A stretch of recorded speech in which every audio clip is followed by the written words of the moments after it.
If you want to impose war on China, you get war. If you want to destroy China, you get destroyed. If you want to bomb China out with nuclear weapons, you will be wiped out with nuclear weapons. I'm struck by the rhetoric that Dr. Gao is using, which is a rhetoric of war, war, war. Remarkably belligerent tone that Victor Gao is taking. So I think Dr. Gao is being quite belligerent in his rhetoric. Again, the belligerence of this rhetoric, war and attacks and nuclear war, it's really quite striking. About the United States bombing China, I'm not quite sure where this is coming from. China protects intellectual property rights for China. It doesn't respect intellectual property rights for others. In fact, most frequently, it tells companies that want to do business in China that they must hand over intellectual property rights. And then what the Chinese do is copy the product and then produce it in massive volumes so as to put that original company under enormous economic pressure. But again, I guess I'm not surprised, but I'm struck by the rhetoric that Dr. Gao is using, which is a rhetoric of war, war, war, which is, again, the last thing the United States or Donald Trump, President Trump, wants. But this is, I think, this is indicative of the kind of wolf warrior diplomacy, as it's called. And it is exactly that to which the United States is responding. We were talking there about intellectual property. So let me ask you both this.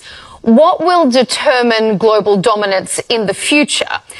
It was simply currently or in the past the size of a country's defense budget. If you had big military, you were a big superpower. Will that change? Is it going to be R&D, innovation, AI? I'll ask you, Mr. Abrams, first. Will that play a greater role in the future? Maybe not overtake defense, but is it going to be more important in maintaining global dominance?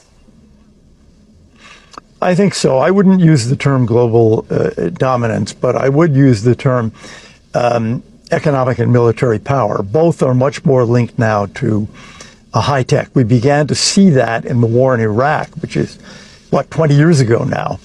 And we see more of it with artificial intelligence. And I think that you can't find a military analyst today who would not say that tomorrow's military power is greatly linked not just to the industrial plant of a country, but to the highest levels of technological advancement. I think that is true. And what about you, Dr. Gao? I mean, the US still has a bigger military budget. Is China looking at innovation, at artificial intelligence as a way it can counter perhaps what it doesn't have in tanks and missiles? Well, talking about the military budget, the US military budget is larger than the next 10 countries' military budget combined together. So the United States has a lot of military budget, a lot of equipment, etc. That's for sure. Now, the point I want to make is that if you can destroy the world 1,000 times versus, for example, if you can have the world destroyed 10 times, there is not a lot of difference. Now, in the world of nuclear age, mutually assured destruction is the rule of the game. Between China and the United States, they have already reached mutually assured destruction if any country wants to use war as an instrument to achieve its geopolitical goals. Both China and the United States can destroy each other multiple times, regardless of whether the United States has a larger budget or otherwise. Therefore, from the Chinese view, the world in the future, according to my personal dream, for example, should be a world of peace, a world every country will be treated equal. Every country respects each other, and no country will be allowed to dominate against any other country. MAGA, or Make America Great Again, is fine. But you cannot achieve that at the expense of other countries. You cannot achieve your greatness by belittling, by delegating or relegating other countries to the lowest echelon of the hierarchy. Every country has its ambition. Every country wants to be in the first front, first row, for example, and no country should be allowed to trample rules of free trade, to trample international order, and to dictate to others, to issue ultimatum, to hold a gun at your head, to demand submission to my will. This is the law of the jungle, and China will never have a part of that, and China will fight to death to oppose that. Before we move on, well, Mr. you know, it's interesting. Can I just say, yeah, if that were the policy of China, then first, China would not be massively expanding its nuclear weapons, which the United States is not doing, but China is. It seems to want to be able to destroy the world over 10 times, 50 times, 100 times. Secondly, China would not be massively expanding its conventional strength, which won't really have any effect on the United States and our nuclear standoff. The purpose of that is to intimidate neighbors. All right. Well, we sort of are linking in. Oh, yeah. Go ahead. Can I add a point? Everyone knows that the United States has the largest, if not one of the two largest nuclear arsenals in the world.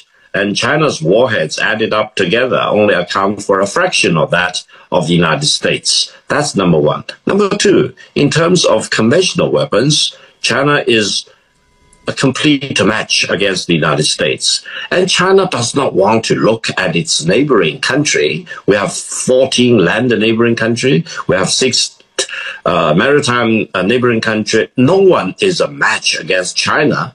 China's military buildup, if it is real, is basically to prevent the United States using war as an instrument, try to surprise China and try to wrestle China down, or to delay China, to derail China's peaceful rise. That's the only purpose.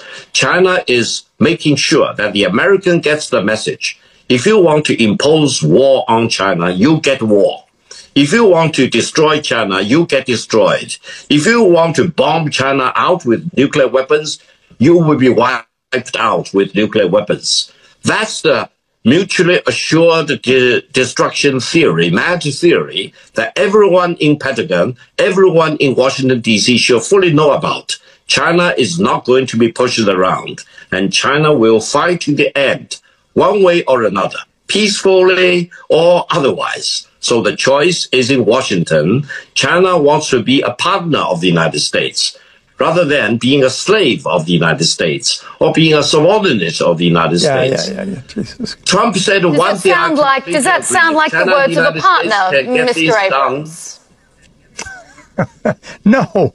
I mean, again, the belligerence of this rhetoric, war and attacks and nuclear war, it's really quite striking. About the United States bombing China, I'm not quite sure where this is coming from. Well, it's coming from Beijing. And it is this kind of rhetoric, but more importantly, this kind of policy that has led the United States and others to be fearful of the direction in which taking China. Well, we are talking a lot about conflict, even though we've been hearing that China wants peace, the US wants peace. The Cold War was obviously one of the arguably most dangerous periods in history, with two nuclear powers hovering their fingers over the big red buttons. And now it sounds like there's an allusion to maybe the same period happening now. Elliot, do you think that we are actually heading to a turbulent period of conflict because of this US-China competition, or is this just bluster?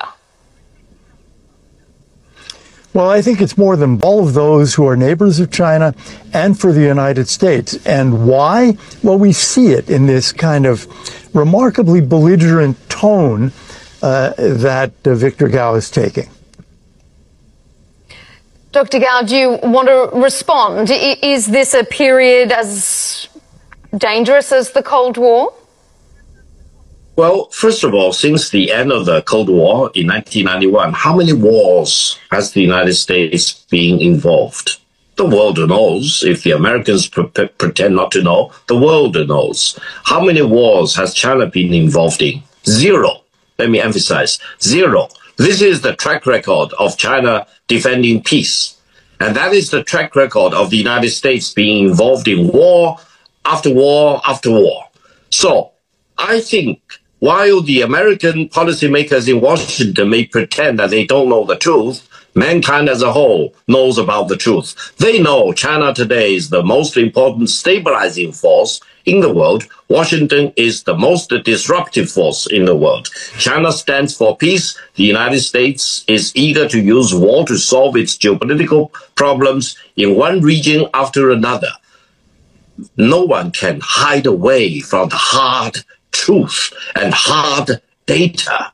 That is the world we are faced with. China wants to promote peace. China wants to promote peace with the United States. But if the United States dares to impose war, any kind of war, tariff war, trade war, technological war, Cold War, proxy war, hot war, China will fight back. That's not belligerence.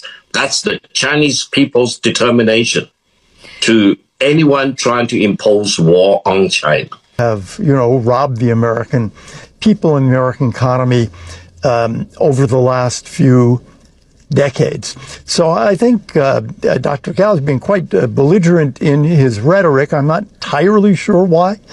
Donald Trump is not threatening war against China. But the United States does have some treaties with Japan, for example, defense treaties. And we're not prepared to see China run roughshod over the rights of all of its neighbors. Dr. Gao, the US may not be declaring war on China, but Vice President J.D. Vance recently said, to make it a little more crystal clear, I'm quoting here, we borrow money from Chinese peasants to buy the things those Chinese peasants manufacture. So it's maybe not a declaration of war, but it's certainly not a show of respect to another global leader. Is this how a world superpower should behave? Well, J.D. Vance and I went to the same law school, Yale Law School. I was 20 years ahead of him. I'm ashamed by what J.D. Vance said, because he kept talking about the Chinese peasants, etc. Let me make the simple point. The urban population in China is about 3 times as big as the total population in the United States. The middle class in China is more than the total number of the people in the United States. So if J.D. Vance comes to China, he could barely find a peasant at all, because he will see the urban population. And by today, China is one of the leading industrialized nations in the world. Now, talking about intellectual property, let me emphasize one point very briefly. China now has more patent approved every year than the United States. China is a leading nation of protecting IPR. So no more use those misinformation or mislabeling to describe China. China is a fierce defender of the intellectual property rights for its own good, for mankind's good. And the United States has accused China of intellectual theft for something which it does not even have.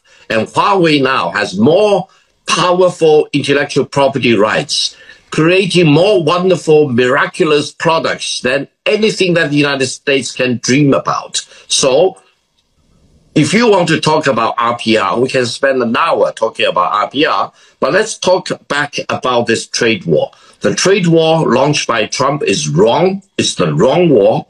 It's the war against mankind. Right. China is fighting back, and China views this the moment of defending open trade and free trade. Lighthizer even said, no trade is free. That means his mind and his soul are not free. He's suffering from demons. He's suffering from all these ulterior motivations. In China, we advocate free trade. China is the largest trading partner with Right. more than 140 countries in the world. This is a convincing evidence that by practicing free trade, China is number one in terms of international trade with the rest of the world.